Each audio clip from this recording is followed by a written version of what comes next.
up, y'all? Welcome back to the Carpenters Apprentice. Today we're here with TOP, the Texas Organizing Project. Now, I was a little hesitant to come talk to him because I thought it was a political action committee, but that's only one part of what they do. This part of what they do is phenomenal and something that we have to be covering. So, Miss, could you introduce yourself? My name is Laquita Garcia. And? My name is Raven Pena. And could you explain what you guys are doing here? Yes, we're out here today promoting our community campaigns on community issues like Right to Justice, which is our criminal justice campaign, as well as our Paid Sick Day initiative. And what are you out here for, specifically? We're out here to talk to the community, which, if you know, like Edgewood ISD, a lot of folks are in the low-income range, and so they're particularly the people who are affected by criminal justice within the Bexar County system, and we want to bring attention to that and talk with those folks and say, like, this is how you can get active and how you can change the system, whether it's bail, whether it's having a poor representation, or just raising your voice about an issue that you care about. And why is it important for you to raise your voice? Oh, because I've been doing this a very long time, organizing, and I know that nothing changes unless we put our feet to the ground collectively. And I feel to the core of me that this is the way we're going to change the criminal justice system in Bexar County. Now, I hear you guys are doing something exciting with this bailout program. Can you give me more information about this?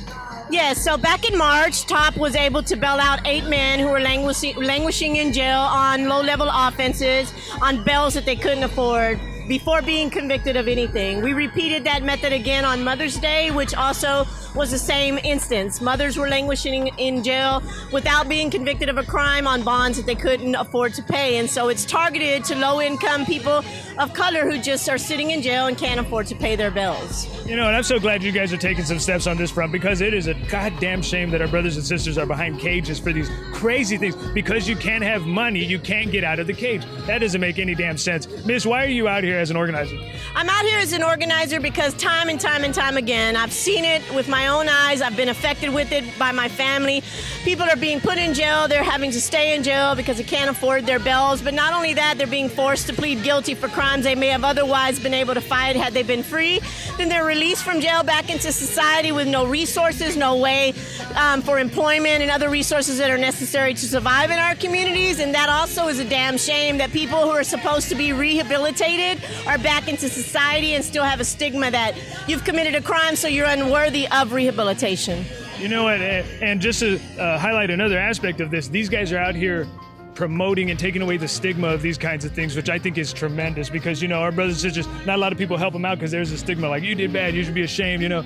Why is that important for you? Well, it's important for me because it's our community. If we start to just criminalize anyone who's poor, then what's the point of even having laws and crimes and things like that? We have to make sure that everyone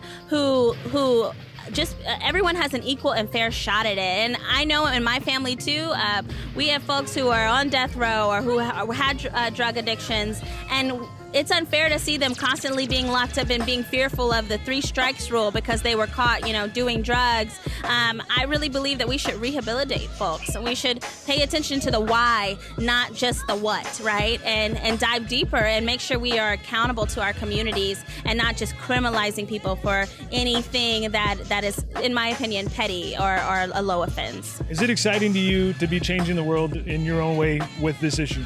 I couldn't be more excited because Raven touched on something, right? These are our community folks, our brothers and our sisters. They're not bad people, they just made bad choices. And until we get to the root cause of these bad choices, nothing will ever change. Unless we stand together and unite together and fight back on a system that is designed and targeting low to moderate income people, nothing will ever change. So I'm excited as hell to be out here. And for you, what is it like to wake up in the morning, know that you're going to go out there and fight some battles? You know, I think it's really powerful. I wake up and I'm excited, and it's not even just about the battles, it's about the relationships that you build while doing it. And, you know, knowing the complex histories of someone's past and how that motivates them to really make change in their community. You know, real West Siders coming out and being like, you know, I remember when this was happening and we don't want to see it happen anymore, and standing up and fighting for that. It's very powerful to be around people like that and to be able to wake up and do this job. It makes me feel, you know, that I have like some control in a world where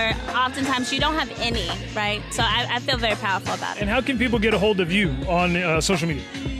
Well, on social media, you can go to our top Facebook page, and we post things there. We also have an Instagram, and we have a website, organizedtexas.org. So you can go there and connect all of those different ways. And then once you start interacting on those, we'll add you as friends and things like that to our Facebook. Wow, that's fantastic. Miss, anything you'd like to say before we go? Just stand tall and stand proud, and together we can win. Hey, amen. I believe that. For you guys at home, thank you for being here with us. Get involved in the fight if you could, and we will see you next time.